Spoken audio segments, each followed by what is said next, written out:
Hi guys. तो episode 3 की शुरुआत पास्ट के सीन से होती है। हमें एजिन दिखाई जाती है जो कि मयूंग हवा की बहुत बड़ी फ़ैन होती है।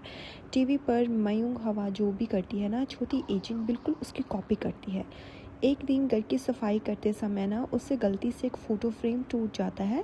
जब वो फ़ोटो को ध्यान से देखती है तो उसकी फ़ोटो में उसके पापा के साथ मयूंग हवा को भी देखती है। एजिन अपने पापा से गोंग से पूछती है कि क्या उसकी यही मॉम है। वो रोने लगती है और कहती है कि वो उनसे मिलना चाहती है। गोंग के पास कोई रास्ता नहीं बचता, इसलिए वो मयूंग हवा को कॉल करता है और कहता है कि एजिन इस समय बहुत इमोशनल है, इसलिए वो कम से कम उससे एक बार तो मिल ही सकती है। अगले सीन में मयूंग हवा एजिन से मिलने आती है। वो प्यार से कहती है कि हाँ, वही उसकी मॉम है। ये सुनते ही ना एजिन उन्हें गले लगा लेती है। आगे हमें कुछ और सीन दिखाए जाते हैं जहाँ मयूंग हवा बार बार एजिन से मिलने आती है। दोनों साथ में बातें करती है और अच्छा समय उनका बीतता रहता है। लेकिन एजिन कहती है कि वो अपनी माँ के साथ एंटरटेनमेंट पार्क जाना चाहती है। इस पर मयूंग हवा मना कर देती है और कहती है कि वो बहुत बिजी रहती है, इसलिए ऐसा नहीं कर सकती। एजिन पूछती है कि फिर वो उनसे कब मिलेगी। तब मयूंग हवा एक पर्ची पर अपना नंबर लिख कर देती है और कहती है कि वो उसे कभी भी कॉल कर सकती है, लेकिन उससे मिलने नहीं आएगी। एजिन कहती है कि अगर वो हमेशा बिजी रहती है तो वो उनसे बात कैसे करेगी। तब मयूंग हवा उसे प्रॉमिस करती है कि वो हर संडे रात 8 बजे उसका कॉल ज़रूर उठाएगी, चाहे कितनी भी बिजी क्यों ना हो। इसके बाद हमें कई सीन दिखाते हैं जहाँ पर संडे हर रात 8 बजे एजिन अपनी माँ को कॉल करती है और दोनों बातें करती हैं। इसी तरह टाइम बीतता जाता है और एजिन बड़ी होने लगती है। लेकिन एक दिन ना जब वो कॉल करती है तो मयूंग हवा फ़ोन नहीं उठाती। तभी उसे पता चलता है कि उसका मयूंग का मतलब एक्सीडेंट हो गया है। एजिन तुरंत वहाँ पर पहुँचती है। मयूंग को ना एम्बुलेंस में ले जाया जा रहा होता है। मीडिया और रिपोर्ट्स भी वहाँ पर पहुँचते हैं और तभी एजिन ना भागते हुए वहाँ पर आती है और ज़ोर से ना मॉम मॉम कहने लगती है। तभी रिपोर्टर्स उसकी तरफ देखने लगती है। मयूंग हवा ना गुस्से में सिक्योरिटी को कहती है कि इन सभी लोगों को यहाँ से बाहर निकालो। इसके बाद रात में एजिन अपने घर पर बैठी अपनी माँ को कॉल कर रही होती है और रोते हुए कह रही होती है कि प्लीज़ उसे माफ़ कर दे। उसे सबके सामने उन्हें माँ नहीं कहना चाहिए था, लेकिन उधर से कोई जवाब नहीं आता। अब कहानी प्रेजेंट टाइम में आती है। एजिन फिर से मयूंग हवा के नंबर पर कॉल कर रही होती है, लेकिन अब वो नंबर मैथ्यू के पास होता है। एजिन बार बार कॉल करके कहती रहती है कि उन्हें मिस कर रही है। मैथ्यू कॉल कट कर देता है, लेकिन कुछ देर बाद फिर कॉल आ जाती है। इस बार मैथ्यू चिल्लाते हुए कहता है कि अगर उसने दोबारा कॉल किया तो वो पुलिस रिपोर्ट कर देगा। सुबह होने पर हमें दिखाते हैं कि मैथ्यू पूरी रात सो नहीं पाया और अगले सीन में हमें जिन एली दिखाई जाती है जो सोमली की बड़ी बहन होती है। गांव में ना एक वैरायटी शॉप चलाती है वो, और वो बाहर दो महिलाओं से बातें कर रही होती है। वहीं दूसरी तरफ वो सोनाली का नया मास्क पहनने के लिए देती है। पहले सोमली मना कर देती है, लेकिन एजिन एली जिद करती है, इसलिए उसे मास्क पहनना पड़ता है। सोमली बाहर रखे गिफ्ट बॉक्स को देखती है जिसमें हेडफोन्स होते हैं। वो खुश होकर पूछते कि ये किसने दिए। तब जिन कहती है कि ज़रूर मैथ्यू ने दिए होंगे, क्योंकि सोमली ने ही उससे मंगवाने की ज़िद की थी। इसके बाद जिन तैयार होकर बाहर आती है, वहीं एजिन की भी नींद खुल जाती है। सैंगमी उससे पूछती है कि क्या वो उसके साथ चलेगी। एजिन हाँ कह देती है और पूछती है कि क्या उन्हें बस स्टॉप पर पैदल जाना होगा। सैंगमी जो आंटी होती है ना, वो उससे कहती है कि चिंता मत करो, कोई है जो उसे पैदल कहीं नहीं जाने देता। वो मैथ्यू की बात कर रही होती है। अगले सीन में मैथ्यू वहाँ पर आता है। उसके पास एक मुर्गी और अंडे होते हैं। एजिन उसे देखकर हैरान रह जाती है और कहती है कि ये वही मुर्गी है जो उसके घर में चली गई थी, लेकिन तब मैथ्यू ने उसकी बात पर भरोसा नहीं किया था। एजिन उससे कॉन्ट्रैक्ट रीन्यू करने के बारे में पूछती है, लेकिन मैथ्यू मना कर देता है। साथ ही वो गाड़ी के टूटे हुए मिरर के पैसे देने की कोशिश करता है, लेकिन एजिन पैसे देने से मना कर देती है। ट्रैक्टर्स में सामान ज़्यादा होने की वजह से ना सैंगमी एजिन को मैथ्यू के बगल में बिठा देती है और मजाक में पूछती है कि क्या उसका कोई बॉयफ्रेंड है। तो मैथ्यू उसे चुप रहने का इशारा करता है, लेकिन उसके पास एजिन को साथ ले जाने के अलावा कोई और ऑप्शन नहीं होता। और रास्ते में ना मैथ्यू उससे उसके दिन के बिहेवियर के लिए ना माफ़ी मांगता है और कहता है कि वो गलतफहमी में थोड़ा ज़्यादा रूड हो गया था। एजिन कहती है कि कोई बात नहीं। फिर वो उसे बताती है कि जो पैसे उसने दिए थे वो उसने उसके टूल बॉक्स में रख दिए हैं, लेकिन मैथ्यू वो पैसे लेने से मना कर देता है। तब एजिन कहती है कि वो पैसे वापस नहीं लेगी, क्योंकि उसके पास पैसों की कमी नहीं है। तभी ना वहाँ पर एक मधुमक्खी आ जाती है जो कि एजिन को तंग कर रही होती है और एजेंट ना डर के मारे ली से चिपक जाती है और ली उसे बोलता है कि ऐसी मधुमक्खियाँ तुम्हें बहुत ज़्यादा तंग करेंगी रास्ते में। उसी समय ना जिन वहाँ से आ रही होती है, लेकिन जब वो मैथ्यू और एजेंट को एक साथ ट्रैक्टर में देखती है ना तो उसका मूड ख़राब हो जाता है। वो मन ही मन सोचती है कि एजेंट यहाँ पर क्या कर रही है। बस स्टॉप पर पहुँचने के बाद ड्राइवर बस लेकर आता है। सैंगमी उसके पास जाकर उसे खाना देती है। दूसरी तरफ क्वांग मो गाँव के मून कैफ़े में बैठा होता है।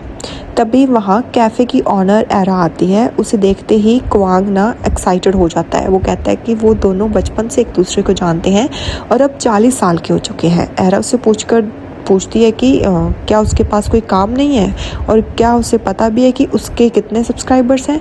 क्वांग शर्माते हुए कहता है कि उसके सिर्फ 7 सब्सक्राइबर्स हैं। तो फिर वो पूछता है कि अगर उसके 10 सब्सक्राइबर हो जाए तो क्या एरा उसकी बात मानेगी, लेकिन एरा साफ मना कर देती है। इसके बाद ना क्वांग मो खेतों में खुद की वीडियो बना रहा होता है। तभी मैथ्यू ट्रैक्टर लेकर वहाँ पर आता है। क्वांग मो उसकी वीडियो शूट करने लगता है, लेकिन उसे एहसास होता है कि मैथ्यू को नींद आ रही है। तभी मैथ्यू सामने एक पेड़ देख लेता है और अचानक ब्रेक लगा देता है। अगली सीन में क्वांग मो को ट्रैक्टर चला रहा होता है, जबकि मैथ्यू पीछे बैठा होता है। क्वांग मो उसे कहता है कि वो घर जाकर आराम कर ले, वो मशरूम फार्म संभाल लेगा। मैथ्यू उसे थैंक यू बोलता है। घर पहुंचने पर ना मैथ्यू देखता है कि मूव ऑन वहाँ कुछ लोगों के साथ काम कर रहा है। अंदर जाके बातें करते हैं तो मूव बताता है कि उसके लिए नई लैब बना रहा है, क्योंकि मैथ्यू लैब में काम करते समय सबसे ज़्यादा खुश रहता है। हमें फ्लैशबैक भी दिखाया जाता है जहाँ मैथ्यू अपने दोस्तों के साथ लैब में काम करते हुए हंस रहा होता है। फिर मूव उससे पूछता है कि रॉ मटेरियल वाला कॉन्ट्रैक्ट रिन्यू करना है या नहीं, क्योंकि एटॉल कंपनी लगातार कॉल कर रही है। तभी फिर से कॉल आ जाती है। मैथ्यू कहता है कि वो खुद इससे संभाल लेगा। बाद में मूव उसे रोकता और कहता है कि वो इसे ऐसे नहीं जाने देगा। फिर वो मैथ्यू को कपड़े खरीदने ले जाता है। कई कपड़े ट्राई करवाने के बाद उसे एक ड्रेस उसे पसंद आती है। मूव अपनी गाड़ी भी उसे दे देता है ताकि सामने वालों को लगे कि वो लोग गरीब नहीं। इसके बाद मैथ्यू एथोल वालों के साथ मिलने जाता है, जहां एरिक उसका इंतज़ार कर रहा होता है। मैथिक अपना परिचय हेसयोक के रूप में देता है और कहता है कि वो कंपनी का CEO है। एरिक उसे कॉन्ट्रैक्ट रीन्यू करने के लिए काफ़ी समझाता है, लेकिन मैथ्यू साफ मना कर देता है। और जाते समय एरिक पूछता है कि क्या उसे इस फैसले का पछतावा नहीं होगा, लेकिन मैथ्यू बिना जवाब दिए वहाँ से चला जाता है। अगले सीन में एरिक एजेंट से मिलता है और बताता है कि वो आज हेसयोक से मिला था, लेकिन वो बहुत ज़िद्दी इंसान है। एजेंट कहती है कि वो भी फार्म में ही एक ऐसे ज़िद्दी इंसान से मिली थी।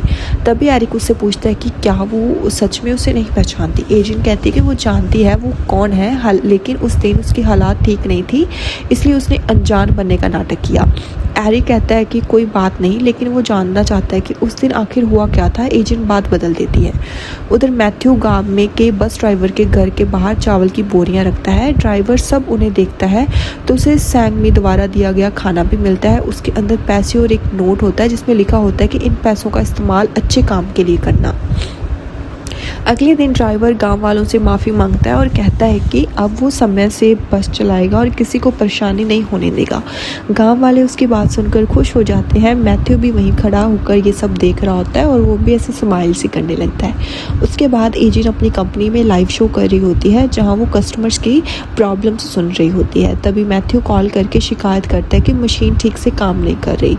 एजेंट उसकी आवाज़ पहचान लेती है और पूछती है कि वो कहाँ से बोल रहा है। जब मैथ्यू अपना नाम हेसयोक बताता है तो एजेंट को एहसास होता है कि फार्म का मालिक और हेसयोक दोनों एक ही इंसान है।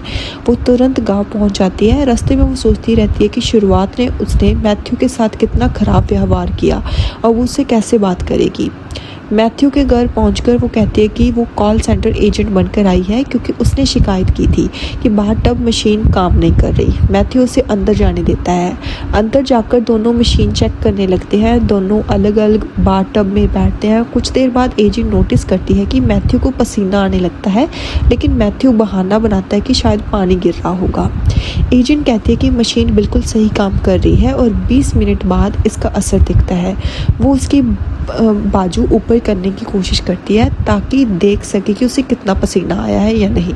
मैथ्यू मना करता है, लेकिन एजेंट ज़बरदस्ती उसके पास जाकर उसे गुदगुदी करने लगती है तो मैथ्यू हंसने लगता है और उसका हाथ पकड़ लेता है। दोनों कुछ पल के लिए एक दूसरे को देखते रहते हैं और ये काफ़ी सीन रोमांटिक हो जाता है। इसके बाद ना एजेंट कहती है कि अब उसे पता चल चुका है कि वही फार्म का मालिक है और कंपनी चलाने वाला इंसान है। वो फिर से कॉन्ट्रैक्ट रिन्यू करने की बात करती है, लेकिन मैथ्यू उसे घर से जाने के लिए कह देता है। बाहर एजेंट कुत्ते से दोस्ती करने की कोशिश करती है, लेकिन वो हैंडशेक नहीं करता। तभी सैंगमी आती है और कहती है कि पहले उसे खाना खिलाना होगा। एजिन फिर वहीं करती है और मजाक में कह देती है कि शायद मैथ्यू को मनाने के लिए भी उसे कुछ खिलाना पड़ेगा। रात में एजिन फिर से स्लीपिंग मेडिसिन लेकर सोने की कोशिश करती है, लेकिन आधी रात को वो म्यूंग हवा समझकर मैथ्यू को कॉल कर देती है। हालांकि मैथ्यू गहरी नींद में होता है, इसलिए फ़ोन नहीं उठाता। अगली सुबह एजेंट सैंगमी के साथ मशरूम फार्म को जाने के लिए तैयार हो रही होती है। वहाँ मैथ्यू सभी वर्कर्स को ग्लव्स बांट रहा होता है। जैसे वो एजेंट को देखता है, उसे रोकने की कोशिश करता है, लेकिन वो अंदर जाकर काम शुरू कर देती है।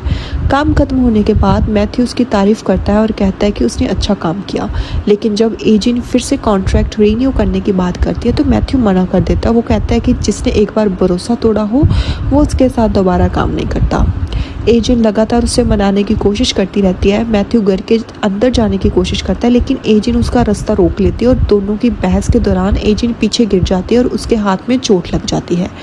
इसके बाद मैथ्यू उसी डॉक्टर के पास लेकर जाता है, जहां उसके हाथ पर प्लास्टर चढ़ा दिया जाता है।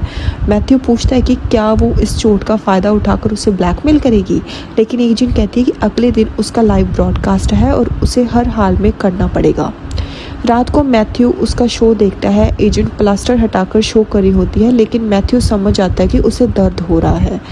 उसी समय बाहर कोई बेल बजाता है। दरवाज़ा खोलने पर जिन मिलती है। वो उसे किराए के पैसे देती है और कहती है कि वो बहुत लापरवाह लैंडलॉर्ड है। वो फिर ना उसके बाद वो पूछती है कि एजेंट यहाँ पर क्या कर रही थी, तो मैथ्यू कहता है कि उनके बीच कुछ ऐसा नहीं है। दूसरी तरफ यून जी एजेंट से कहती है कि म्योंग जल्द ही एक नया प्रोडक्ट लॉन्च करने वाली है और उसे उसका प्रमोशन करना होगा, लेकिन एजेंट मना कर देती है।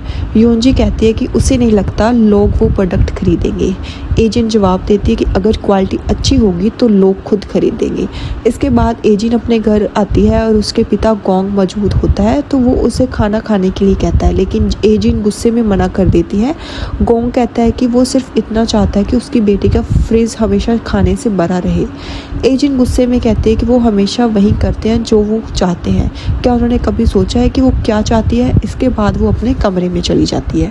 फिर हमें फ्लैशबैक दिखाया जाता है जहां एजेंट अपनी मां से मिलने जा रही होती है, लेकिन गोंग उसे रोक देता है। वो सच्चाई बताता है कि उसने ही म्योंग से कहा था कि वो एजेंट से ना मिले, क्योंकि वो नहीं चाहता कि उसकी बेटी को दोबारा चोट पहुंचे। प्रेजेंट में वापस आने के बाद एजेंट देर रात फिर म्योंग के नंबर पर कॉल करती है। इस पर मैथ्यू फोन उठा लेता है। एजेंट बताती है कि वो बहुत स्ट्रेस में थी, इसलिए उसने अपने पिता पर गुस्सा निकाल दिया।